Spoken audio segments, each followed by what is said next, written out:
Abramos nuestras Biblias juntos conforme estudiamos la palabra de Dios en Primera de Timoteo, capítulo 2. Primera de Timoteo, capítulo 2, versículos 9 al 15 es nuestro texto. Estamos estudiando juntos el plan de Dios para las mujeres en la iglesia, en nuestro estudio continuo de esta epístola maravillosa. Y quiero leerle como la preparación para el mensaje, los versículos 9 al 15. Primera de Timoteo 2, comenzando en el versículo 9. Asimismo, que las mujeres se atavíen de ropa decorosa, con pudor y modestia, no con peinado ostentoso, ni oro, ni perlas, ni vestidos costosos, sino con buenas obras, como corresponde a mujeres que profesan piedad. La mujer aprenda en silencio con toda sujeción, porque no permito a la mujer enseñar, ni ejercer dominio sobre el hombre, sino estar en silencio, porque Adán fue formado primero, después Eva, y Adán no fue engañado, sino que la mujer, siendo engañada, incurrió en transgresión. Pero se salvará, engendrando hijos, si permaneciere en fe, amor y santificación con modestia. Ahora, para introducir nuestro estudio el día de hoy, permítame recordarle que los temores del apóstol Pablo se habían cumplido en la iglesia en Éfeso. Si usted recuerda en Hechos capítulo 20, cuando Pablo congregó a los ancianos efesios en Mileto, en el versículo 17 de ese capítulo, y después procedió a discutir con ellos las prioridades del ministerio, él concluyó la discusión con una sección de advertencia. Esa sección de advertencia expresó sus temores más profundos para esa congregación. Permítame leerle tan solo unos cuantos versículos de Hechos 20 para que usted esté familiarizado con sus declaraciones. Comenzando en el versículo 29, él dice: porque yo sé que después de mi partida entrarán en medio de vosotros lobos rapaces que no perdonarán al rebaño, y de vosotros mismos se levantarán hombres que hablen cosas perversas para arrastrar tras sí a los discípulos. Por tanto, velad, acordándoos que por 3 años, de noche y de día, no he cesado de amonestar con lágrimas a cada uno. Y ahora, hermanos, os encomiendo a Dios y a la palabra de su gracia, que tiene poder para sobreedificaros y daros herencia con todos los santificados. Ahora, ahí Pablo expresa su gran temor de que falsos maestros se levantarían dentro de la iglesia, como también entrarían desde afuera.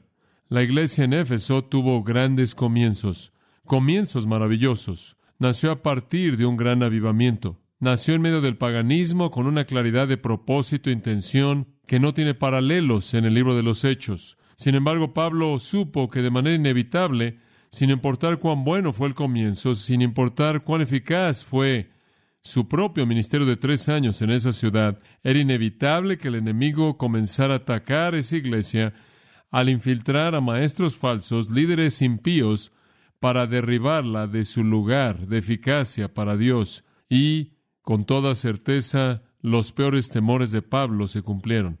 Para cuando él ha terminado su primer encarcelamiento en Roma, habiendo sido liberado de él se reunió con Timoteo en Éfeso. Y cuando se reunieron ahí, descubrieron que de hecho esa iglesia de su corazón, esa iglesia que había tomado tantos años de su ministerio más bien breve, esa iglesia que él amaba tan profundamente y por la cual sin duda oraba regularmente, había caído presa a los falsos maestros y aquellos que promovían un patrón de vida impío. Y entonces cuando él y Timoteo se reunieron ahí, él sacó de la iglesia a 2 de los líderes más prominentes, nombrados en el versículo 20 del capítulo 1, Himeneo y Alejandro. Dice de ellos: a quien he entregado a Satanás, indicando que él mismo los enfrentó. Después él tuvo que avanzar, seguir al oeste a Grecia, y entonces dejó a Timoteo en Éfeso para que corrigiese lo que quedaba. Y notará en el capítulo 3, versículo 15, usted tiene una especie de clave de la epístola entera.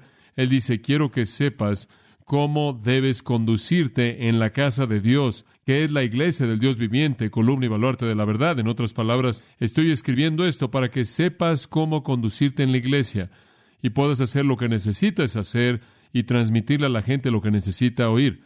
Ahora, el problema primordial en la iglesia en Éfeso fue el liderazgo falso. Y comenzando en el capítulo 3 y siguiendo hasta el final de la epístola, realmente hay una preocupación con estos líderes falsos. Algunos capítulos están más enfocados en esto que otros, pero el tema que está entrelazado a lo largo del 3 al 6 en 1 Timoteo es el tema de enfrentar a los falsos líderes. El libro entonces es una polémica, es un tratado en contra de los líderes falsos que se habían levantado en la iglesia en Éfeso. Ahora estos líderes falsos trajeron con ellos mucho equipaje. Su impiedad se manifestaba a sí misma de muchas maneras. Una de las maneras en las que su liderazgo falso trajo problemas a la iglesia fue en el asunto de la función de las mujeres. Es aparente que en esta iglesia habían ciertas mujeres que deseaban tomar el lugar de el maestro oficial en la iglesia y usurpar la autoridad de los hombres para guiar la iglesia. Ese fue uno de los problemas, sin duda alguna, bajo el liderazgo falso de aquellos que se habían levantado y habían llegado a la función de pastor o anciano y estaban haciendo todo lo que podían por atacar la palabra de Dios. Bien pudo haber sido, no estamos seguros, que algunos de estos maestros falsos mismos no solo habrían promovido una función no bíblica de las mujeres, sino que es posible que algunos de ellos habrían sido mujeres mismas. Y esa es la razón por la que los requisitos para un anciano son dados en el capítulo 3 y son dados de manera distintiva como requisitos para hombres, tales como marido de una mujer, el hombre que sabe cómo administrar su propia casa. Es aparente, por lo menos es cierto, que hubieron mujeres buscando ser maestras en la iglesia y usurpar la autoridad sobre el hombre, y con ese problema Pablo tiene que enfrentar los asuntos específicos antes de que entre a tratar con los líderes falsos mismos en el capítulo 3. Entonces, desde el versículo 9 hasta el 15, Pablo nos da 6 elementos de esta instrucción tan importante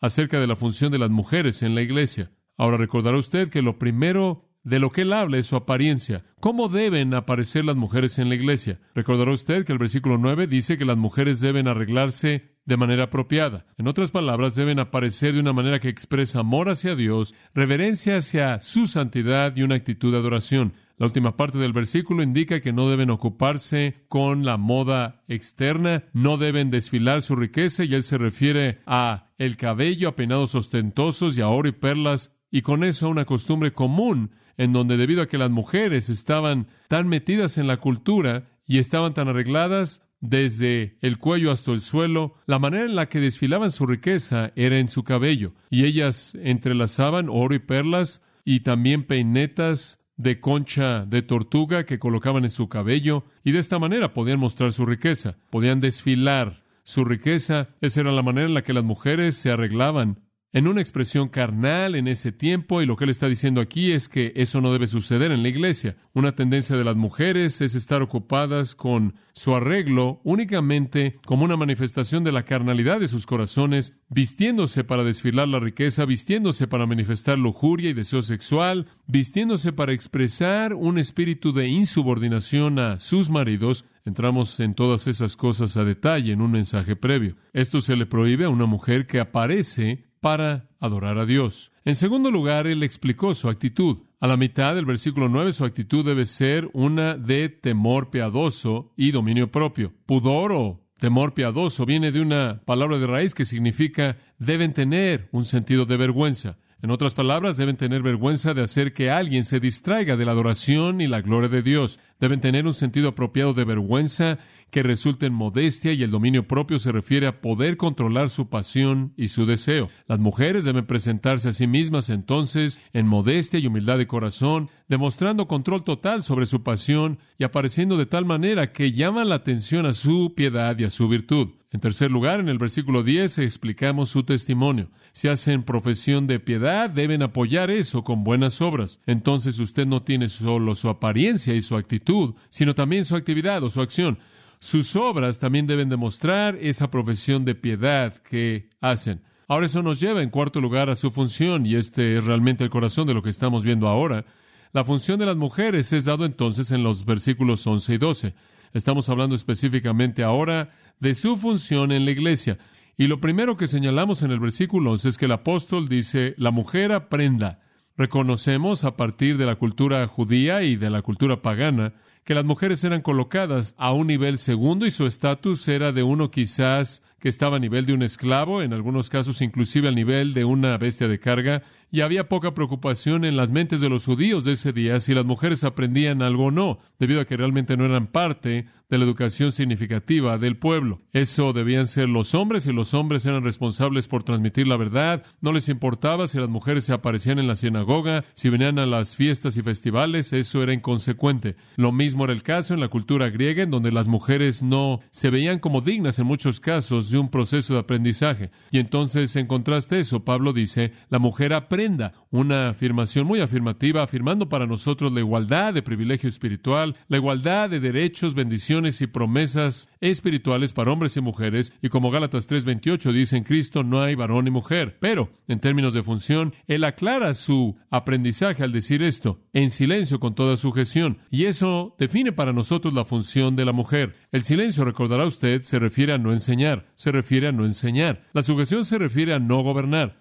Esto es, las mujeres en la iglesia no deben ser las maestras cuando la iglesia se congrega en su adoración apropiadamente constituida. Las mujeres no deben ser las personas que enseñan y no deben ser las que lideran. El contexto presenta de manera muy claro que esto es lo que él tiene en mente, porque el versículo 12 dice, porque no permito a la mujer enseñar, y ahí él define el tipo de silencio del que está hablando, ni ejercer dominio, y ahí él define el tipo de sujeción del que está hablando. En la congregación de la iglesia, las mujeres no deben enseñar y predicar y no deben gobernar, liderar. Ahora, no hay duda de que eso es exactamente lo que él está diciendo. Obviamente en Éfeso, algunas estaban buscando hacer ambas cosas, y esa es la razón por la que él tiene que enfrentar esto. Ahora, en nuestro último mensaje vimos un pasaje paralelo en 1 Corintios capítulo 14, versículos 34 y 35, y en ese pasaje descubrimos que Pablo le prohíbe a las mujeres en la congregación de la iglesia de hablar en lenguas e interpretación y también de expresar el don de profecía. Él dice, las mujeres guarden silencio en las iglesias. Entonces aprendimos de 1 Corintios 14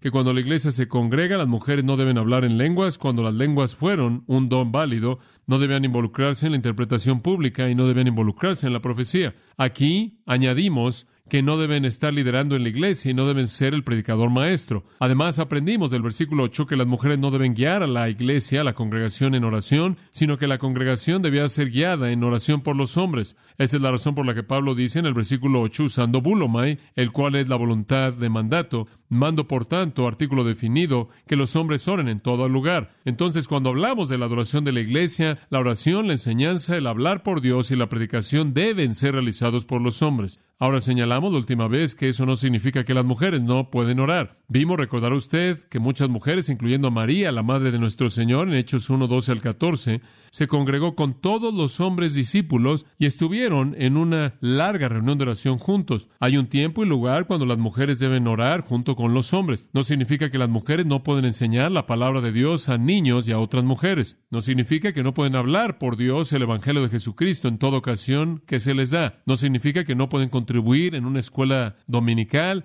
o en un estudio bíblico o en una reunión en casa. Lo que está diciendo es que en la congregación, cuando la iglesia se reúne de manera apropiada para adorar y el servicio de la iglesia, debe haber una línea clara de distinción entre la función de los hombres y las mujeres que Dios quiere establecida como su patrón. Y esta es que los hombres estén a cargo de la guía y la enseñanza y la oración y la predicación, y las mujeres aprendan en silencio con toda sujeción. Esa es la razón, amados, por las que no hay apóstoles mujeres en el Nuevo Testamento. No hay profetas mujeres en la iglesia. Una profetisa es mencionada, y esto antes de que la iglesia existiera, y ella funcionó de una manera única, hablándole a gente como individuos acerca del Mesías venidero. Pero no hubo un profeta en la iglesia del Nuevo Testamento que fue una mujer. No hay un pastor mujer, no hay un maestro mujer, no hay un evangelista mujer, y ninguna mujer ha escrito algún libro de la Biblia. Ahora, eso es algo que afirma y que indica el orden divino de Dios.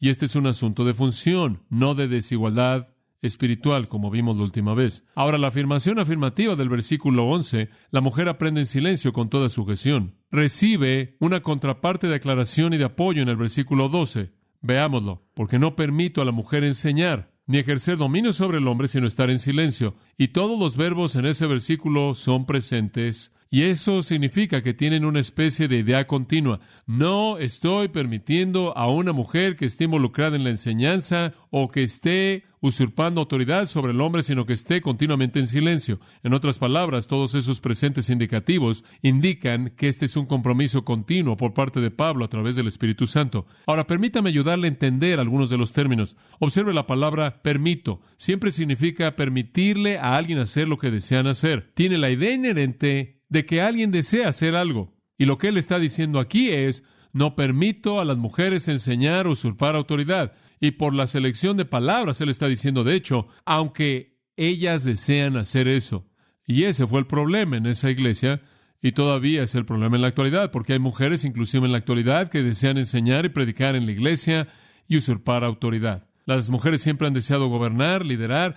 Regresamos a Génesis capítulo 3, versículos 15 y 16, y recordará que esa parte de la maldición que Dios trajo sobre el hombre y la mujer en la caída fue que la mujer desearía controlar al hombre y él tendría que gobernar sobre ella. Y ahí está el conflicto de los sexos a partir de la caída. La mujer desearía buscar el control. La palabra para su deseo ahí es una palabra usada solo una vez más en el Pentateuco, y eso es en Génesis 4:7, y es usado ahí. Entendemos que significa claramente tomar el control, porque ahí habla de que Satanás toma el control. Y entonces concluimos que esa palabra significa que una mujer desea tomar el control, dominar. Es una palabra árabe en su raíz, y el hombre entonces tiene que pelear para mantener su dominio, y ahí yace la batalla de los sexos que ha causado tanto conflicto matrimonial a lo largo de los siglos. E inclusive en la iglesia es verdad que hay mujeres que no están contentas con su función dada por Dios y buscan alcanzar un lugar de prominencia en la enseñanza y tomar autoridad sobre el hombre. Pero Pablo dice, no les permito hacer eso, aunque ese es su deseo. Y eso obviamente significa en la iglesia cuando se congrega de manera apropiada y cuando se congrega en su adoración oficial. Esto entonces tiene referencia a la función de autoridad de pastor maestro, el que expresa la palabra de Dios. Y este tipo de maestro que él tiene en mente es el tipo de maestro que vemos, por ejemplo, en los 5 pastores de la iglesia en Antioquía, en Hechos 13. Los 5 fueron hombres. Este es el pastor maestro evangelista, llamado por Dios, ordenado por Dios, reconocido por Dios, quien tiene la autoridad en la iglesia en asuntos de doctrina e interpretación. Y en ningún lugar en el Nuevo Testamento, como dije, jamás se presenta alguna mujer en una función como maestro en la iglesia. En ningún lugar. De hecho, avancemos en el versículo 12. El hecho de que una mujer trate de tomar ese liderazgo es usurpar la autoridad sobre el hombre. Y aquí usted tiene una palabra muy interesante para usurpar autoridad. Autenteo, ¿sí? Esa palabra es usada únicamente aquí en todo el Nuevo Testamento e indica, creo yo, como es traducida apropiadamente, una persona que desea usurpar la autoridad. Un estudio reciente de ese verbo, conducido por el doctor Jorge Knight en Estudios del Nuevo Testamento, concluye que el uso común de esa palabra fuera de la Biblia, el uso común de esa palabra indica, y cito, tener autoridad sobre. Y eso es realmente todo lo que significa. Ahora, la razón por la que es importante eso es esta. Las mujeres que quieran eliminar este versículo, y hay mujeres que quieren hacerlo, pastores mujeres, maestras mujeres y ancianos mujeres, les gustaría deshacerse de este versículo. Entonces, lo que dicen que significa es esto. No permite a una mujer enseñar o tomar una autoridad abusiva. En otras palabras, está bien que ella enseñe y tenga autoridad si no es abusiva. Pero un estudio cuidadoso de esa palabra significa, nos lleva a entender que significa tomar autoridad, punto. No tiene nada que ver con autoridad abusiva. De hecho, si él estuviera hablando de autoridad abusiva, él no solo habría estado hablando de las mujeres, él también habría estado hablando de ¿quiénes? Los hombres, porque sería tanto un pecado para ellos como para las mujeres. Entonces, la idea aquí es paralela a enseñar. Él está diciendo, quiero una mujer que aprenda en silencio con toda sujeción. Ahora, su silencio es el silencio de no ser la maestra y su sujeción es la sujeción de no ser la autoridad. Ella no debe tener autoridad. Ella no debe ser un maestro. Ella no debe ser un líder en la iglesia. Esa es la prohibición que el apóstol nos da. No hay indicación de que esto es para prevenir la autoridad abusiva por parte de las mujeres. No se puede limitar esto, y algunos han tratado. Oí un mensaje este verano por parte de un hombre que quería que creyéramos que esto solo se relacionaba a Éfeso y en ningún otro lugar. No sé cómo y por qué usted puede concluir eso.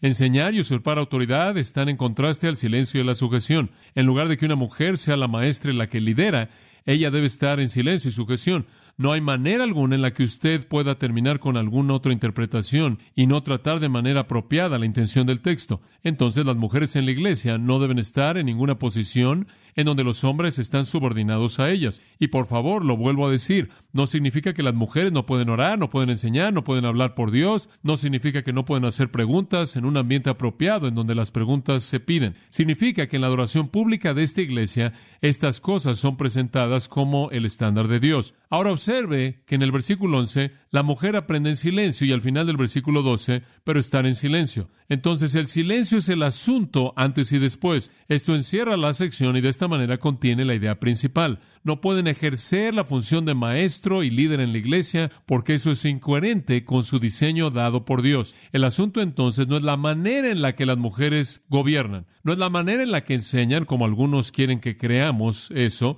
que no deben enseñar de manera dominante, es que enseñen o lideren. Ese es el asunto. Entonces las mujeres que no guían en la oración pública de la iglesia, en el versículo 8, tampoco enseñan y tampoco lideran sobre la iglesia y tampoco guían en un despliegue público de dones, como en la primera iglesia en profecía, en lenguas y demás. Entonces usted entiende el panorama. Ahora dice usted, bueno, ¿acaso esto quita toda nuestra instrucción? No. ¿Se acuerda usted de Hechos 18, en donde Aquila y Priscila instruyeron a Apolos? Hubo un tiempo y un lugar en donde las mujeres estuvieron instruyendo a otros, e inclusive puede haber un tiempo y lugar en donde una mujer y su marido pueden instruir a otro hombre, inclusive un hombre que es un predicador, pero no sería en la adoración pública y el servicio de la iglesia. Alguien dice, bueno, ¿acaso las mujeres tienen dones espirituales? Bueno, esa es una pregunta ridícula. Debido a que usted cree que lo que usted acaba de ver aquí no significa que estamos diciendo, bueno, las mujeres no tienen don de enseñanza, o las mujeres no tienen don de hablar por el Señor, no tienen dones verbales en absoluto, no tienen dones de liderazgo. Eso es absurdo. Claro que los tienen, claro que sí. Y el Señor, quien entrega esos dones, les ofrece y les da una oportunidad amplia de usar esos dones sin violar su diseño estándar para su función en la iglesia. No es necesario que debido a que una mujer tiene el don de enseñanza, ella tiene que aparecer en la asamblea pública de la iglesia para enseñar. No es necesario que debido a que ella tiene dones en el área de liderazgo, ella tiene que guiar la iglesia. El pensamiento de que la mujer de alguna manera está tratada mal cuando ella es limitada a su esfera ordenada por Dios como una mujer, y que cuando ella dice ser un hombre y hacer el trabajo de un hombre en la iglesia no es admitida,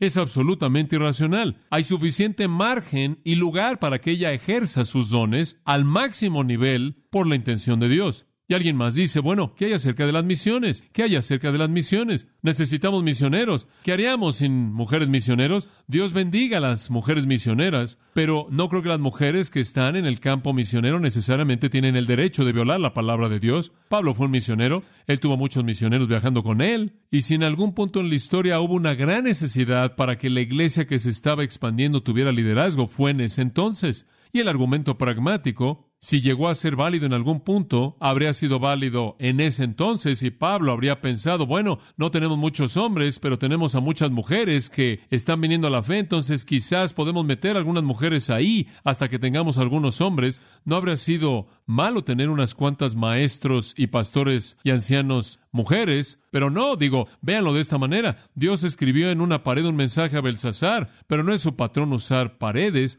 Dios no hace eso, Dios no viola sus propios principios por causa de lo práctico. La gente dice, bueno, ¿qué hay acerca de los pocos hombres? Bueno, si faltan hombres, Jesús nos dio la respuesta. Orad al Señor de la mies, que envíe, ¿qué? Obreros a su mies. Elizabeth Elliot, a quien la mayoría de nosotros conocemos como un instrumento maravilloso de Dios en la expansión del reino, la esposa maravillosa de Jim Elliot, quien murió como mártir después de la masacre de su marido y varios otros misioneros en Ecuador. Ella fue la única persona bíblicamente preparada que quedó que podía hablar el lenguaje Auca. La única que quedaba. Pero estaba tan convencida Elizabeth Elliot en su corazón de que ella no podía violar la palabra de Dios, que ella tomó a uno de los hombres Aucas y le enseñó semanalmente a ese hombre un sermón para que él lo pudiera predicar en la iglesia en el día del Señor. Muy parecido a Aquila y a Priscila, ella no asumió la función de predicación, pero ella no le molestó instruir al predicador. No se exceda con eso, pero valoro cuando ustedes me instruyen, créanme.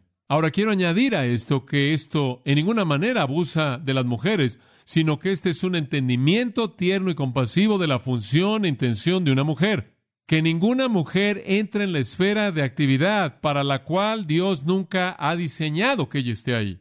Ella está planeada para una función diferente. Las mujeres no cantan bajo y los hombres no tienen bebés. Las mujeres también han mentido. Dice usted, bueno, el único poder en la sociedad y el mejor lugar en el que alguien puede estar es estar en el liderazgo, y es más satisfactorio guiar que seguir. Piensa en eso. ¿Realmente es verdad eso? ¿Quiere todo lo que viene con ser un líder? Más vale que tenga una carga muy, muy pesada en su espalda y pueda cargarla. Más vale que tenga algunas piernas fuertes y una espalda fuerte, porque el liderazgo no es lo más fácil. El ego hace que la gente busque prominencia y con ella buscar la responsabilidad de probar su poder. Pero dicha responsabilidad, créamelo, no siempre es un amigo al que le damos la bienvenida. Francamente, si usted quiere conocer la verdad, la subordinación y la sujeción es la condición de la paz más grande y la felicidad más grande y el contentamiento más grande, de la seguridad más grande y de la protección más grande, porque alguien más está a cargo del cuidado de usted. Entonces, no viva bajo la ilusión de que usted realmente puede conocer una gran experiencia en la vida si usted tan solo puede llegar a la punta de la pila del montón y controlar todo. Le digo a las mujeres que quieren buscar hacer eso, quédense donde están, bajo la protección, el cuidado y el sustento amorosos de su marido y de los líderes de la iglesia, y ese es un lugar mucho más feliz en donde estar. La carga es mucho más ligera. La sujeción, amigos míos, no es un castigo, es un privilegio. Es un privilegio que alguien cuide de usted, y eso por diseño de Dios. Y hablando del diseño de Dios, vayamos a nuestro siguiente punto. Su diseño, su diseño. Y aquí, para apoyar lo que él acaba de decir, vienen estos dos versículos maravillosos, 13 y 14. Aquí está la raíz de la función de la mujer en el diseño de Dios. Versículo 13. Porque Adán fue formado primero, después Eva. Ahora, eso es tan claro. El lugar de una mujer fue ordenado en el orden de la creación. Adán fue creado primero y después la mujer. Primero protos, primero en rango, primordial. Él es Ish, ella es Isha en el hebreo. En 1 Corintios capítulo 11, versículo 8. Porque el hombre no es de la mujer, sino la mujer del hombre. Ni el hombre fue creado para la mujer, sino la mujer para el hombre. Y esa es la razón por la que ella debe reconocer la autoridad de él. En la creación, Dios hizo al hombre primero. Ahora, mantenga esto en mente. El hombre fue hecho para Dios y la mujer fue hecha para el hombre. Eva fue hecha para Adán. Ella fue hecha para ser su ayuda. Génesis 2, 18 al 25. Ella es la gloria de él. El hombre es la gloria de Dios. La mujer es la gloria del hombre. Ella es hecha para ser la ayuda del hombre. Ella debe seguir la guía de él, vivir en su provisión, encontrar seguridad en la fortaleza de él y protección en la valentía de él. Una tendencia a seguir fue diseñada en Eva hasta la caída, y después vino la maldición, y después en la maldición la tendencia de gobernar, y después el conflicto. Este no es un asunto cultural, amigos. Este no es un asunto cultural. Esas personas que dicen, bueno, esta es alguna tendencia. Esta no es ninguna tendencia paulina. Este no es algún matiz rabínico. Esto es Génesis. Esta es la creación. No es temporal y no es cultural. Adán fue formado primero, después Eva. Ahora observa el versículo 14, y esto es fascinante. Y Adán no fue engañado, sino que la mujer, siendo engañada, incurrió en transgresión. Hablamos de la caída de Adán, y de manera apropiada, porque en Romanos capítulo 5, esa es la manera en la que Pablo se refiere a ella. Como en Adán murieron, todos morimos y demás. Hablamos de la caída de Adán, porque Adán, su nombre representa al hombre genérico, por así decirlo. Su nombre representa a la raza. Él es la cabeza de la raza y él cayó. Pero tenemos que mantener en mente que él no cayó primero. Primero la mujer cayó, y la caída de ella confirma lo que el versículo 13 dice, que la mujer necesita una cabeza. Ella necesita un fortalecedor, porque cuando ella se salió debajo de la fortaleza de Adán y trató de operar independientemente en conflicto con el enemigo, ella fue ¿qué? Engañada. Y la intención de lo que la palabra está diciendo aquí es que la mujer necesita protección, que ella tiene cierta vulnerabilidad. Ella fue diseñada con la necesidad de una cabeza. Ella fue diseñada con la necesidad de un líder. Ella fue diseñada con la necesidad de un protector y un salvador. Y dije, iba a decir esto, y lo voy a decir en este momento. Algunos de ustedes, hombres, aquí están dejando a estas niñas sin líderes. Ahora, si ven alguna niña cristiana hermosa por aquí, más vale que les pidan que se casen con ustedes y avancen en esto. Ellas están listas para cumplir su llamado dado por Dios, pero algunos de ustedes, hombres, tienen un estándar que absolutamente está al nivel de la fantasía, de lo que están buscando. Ustedes mismos no son algo excepcional, así que tranquilícense. Suficiente de eso, ¿verdad? Pero la mujer, quien es diseñada por Dios para estar bajo una cabeza y un líder y alguien que la ayuda y un protector y un salvador, cuando ella actuó de manera independiente, fuera del liderazgo de Adán. Cuando ella actuó sin el liderazgo de él, sin el consejo de él, sin la protección de él, ella se volvió vulnerable, y es inherente en la naturaleza de la mujer que ella no debe encontrarse en esa posición de responsabilidad definitiva, porque la mujer tiene una tendencia a ser engañada cuando no está bajo el liderazgo de un hombre. Entonces la mujer, en el versículo 14, fue engañada. Ella mostró mediante eso su incapacidad de guiar eficazmente. Ella encontró a su adversario, más que su adversario, en Satanás. Ella muestra una incapacidad de actuar de manera independiente del protector de ella. Y por cierto, el término para fue engañada es muy fuerte. Es más fuerte que tan solo una palabra común para engañado. Es una palabra que significa, debido a que tiene una preposición frente a la palabra, significa ser completamente engañada, ser profundamente engañada. Concluimos entonces, amados, que cuando una mujer deja el abrigo de su protector y salvador, proveedor y sustentador, ella tiene cierta cantidad de vulnerabilidad porque ella está diseñada para la protección. Eso es verdad, inclusive en el sentido físico, ¿no es cierto?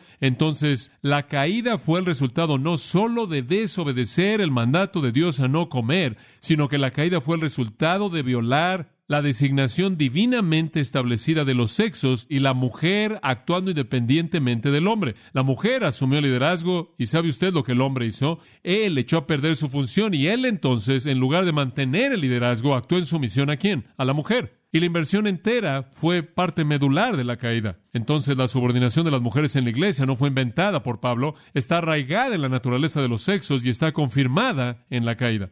Ahora quiero decirle que una mujer no es más defectuosa que un hombre. Por favor, ella fue engañada y él se sujetó a sí mismo al engaño de ella. La debilidad de una mujer es que ella necesita una cabeza. La debilidad de un hombre es que él necesita una mujer. No somos menos defectuosos que las mujeres. Somos defectuosos de manera diferente. Somos defectuosos en diferentes maneras. Somos vulnerables y susceptibles a ser tentados en maneras diferentes. Entonces, esa es la razón por la que hemos afirmado el liderazgo de los hombres. Está en la creación y en la caída. Y ninguna hija de Eva debe seguir el camino de Eva y guiar a la tragedia al entrar al territorio prohibido del liderazgo, el cual fue diseñado para el hombre. Ahora, en este punto alguien podría concluir que, las mujeres realmente están causando a esta raza muchos problemas. Eso es correcto. Ella es la que hizo esto. Ella es más susceptible quizás al pecado o a la tentación. No, nada más diferente. ¿Pero acaso esto no deja un estigma terrible en las mujeres? Muchas mujeres dirán, hombre, estoy contenta en Romanos 5, pero no estoy muy contenta en este pasaje. No me molesta la culpa de Adán, pero esto es un poco pesado para que nosotros, las mujeres, llevemos esto. Podría dejar la impresión de que la mujer, en cierta manera, está bajo el desagrado permanente de Dios. Entonces, para evitar eso, llegamos al punto final, su contribución en el versículo 15. Y esto es simplemente maravilloso. No sé por qué la gente se confunde tanto en este versículo. Su contribución, un versículo maravillosamente instructivo. Pero, o a pesar de todo eso, se salvará engendrando hijos, si permaneciera en fe, amor y santificación con modestia. Ahora observe este versículo. ¡Qué cosa tan fascinante! Ella se salvará engendrando hijos. Ahora, esto es en contraste a otra frase. Observe el versículo 14. Adán no fue engañado, sino que la mujer, siendo engañada, incurrió en transgresión. Parábasis. Ella cruzó el límite, ella cruzó la línea. Entonces ella está en la transgresión. Las mujeres están en pecado. El estigma de la caída está en la mujer. Pero se salvará engendrando hijos. Ahora alguien dice, ¿qué tipo de salvación es esta? ¿Quieres decir que eres salvada del pecado al tener bebés? No, no será posible que fuera eso. Bueno, observe que dice, se salvará. Tiempo futuro muestra que no podrá referirse a Eva. A algunos les gustaría pensar que se refiere a Eva y el engendrar hijos de ella, pero no dice ella se salvará. Pero no es así, se salvará. Además, si continúan en la fe, en plural, significa más que una mujer. Algunos piensan que es María y que ella es la ella, siendo María, fue salva al engendrar a Cristo. Es un pensamiento agradable, pero no puedo imaginarme algo más confuso para este pasaje. ¿Cómo es que puedes llegar a ver eso aquí? No lo sé. No veo a María y no veo el nacimiento de Cristo aquí. Ella debe ser el sentido genérico cuando es comparado con la palabra permanecieren. Esto es plural en el griego. La mujer fue engañada y en la transgresión, no obstante, ella se abre para incluir a todas las mujeres. Ella se salvará en engendrar hijos. Si continúan entonces ella en cierta manera se derrite en el plural. Ahora, ¿qué es lo que él está diciendo? Todas las mujeres son salvas engendrando hijos. Bueno, ¿de qué manera? Bueno, ¿qué tipo de afirmación general es esa? ¿Qué tipo de salvará quieres decir aquí? Bueno, no salvas del pecado, sino escuche esto. La palabra salvará puede significar librado, puede significar salvado de cosas diferentes del pecado. Lo que tenemos que entender aquí es que todas las mujeres son libradas. Ahora escuche con atención. Todas las mujeres son libradas del estigma de haber causado la caída de la raza al engendrar hijos. En otras palabras, las mujeres guiaron en la caída, pero por la gracia maravillosa de Dios son liberadas del estigma de eso al engendrar hijos. ¿Cuál es el punto? Escuche con atención. Pudieron haber causado que la raza cayera al salirse del diseño de Dios, pero también se les da la responsabilidad prioritaria de criar una simiente piadosa. ¿Entiende usted eso? Ese es el equilibrio. No salvación de alma, no nacimiento espiritual, sino que las mujeres son liberadas de ser dejadas en una situación de estigma de segunda clase permanente por la violación del huerto. Son libradas de ser vistas como débiles de manera permanente y propensas al engaño e insubordinadas. ¿Puede imaginar cómo sería si los hombres tuvieran bebés y lo único en lo que las mujeres jamás contribuyeran a la raza humana fuera la caída? El equilibrio aquí está. Las mujeres guiaron a la raza al pecado, pero gracias a Dios, porque Dios les ha dado el privilegio de guiar a la raza fuera del pecado a la piedad. Dice usted, ¿cómo? Escúchelo. Porque al crear una simiente piadosa es la piedad y la virtud de la madre que tiene el mayor impacto en la vida joven en la siguiente generación. ¿No es así? Ellas tienen el desafío de crear a una simiente, una descendencia piadosa. Dios ha diseñado esto para devolverle a la mujer su dignidad. Ella es salva del estigma de la caída y su camino a la dignidad y a la utilidad, y su gran contribución viene al aceptar lo que Dios dijo de que engendrarían hijos. La maternidad entonces es la función diseñada para la mujer en general. Ahora, obviamente, Dios no quiere que todas las mujeres sean madres. Algunas de ellas, Él ni siquiera quiere que estén casadas. 1 Corintios 7, algunas de ellas tienen el don de soltería. A algunas Él les permite ser estériles para sus propios propósitos. Pero como regla general, así como el matrimonio es generalmente la gracia de la vida, como Pedro lo llama, así la maternidad es aquello que revierte el estigma de la mujer y les permite proveer para la sociedad la crianza de una descendencia piadosa, lo cual en un sentido real revierte la maldición por la cual ella fue tan responsable. El dolor de engendrar hijos fue el castigo por el pecado de ella, pero el resultado de engendrar al hijo es la liberación del estigma de ese pecado. Es maravilloso ver cómo Dios ha diseñado eso. El dolor que ella enfrenta le recuerda su pecado, el resultado le recuerda la gracia restauradora de Dios y la vuelve a colocar en el lugar en donde ella hace una contribución positiva a la piedad de la próxima generación. Ella pudo haber causado una generación que se hundiera en el pecado, pero ella puede, al ser una madre que cría hijos piadosos, traer una generación a Dios. Lo que Pablo está diciendo por el Espíritu Santo es que una mujer debe aceptar su función dada por Dios, y esa función no consiste en proveer un liderazgo público a la iglesia, sino en crear una descendencia piadosa, y esa es la razón por la que él dice que ella será salva al engendrar hijos, pero solo si, véalo, si permaneciera en fe, amor y en santificación con modestia o dominio propio. Si ella es piadosa, ella puede crear esa descendencia piadosa.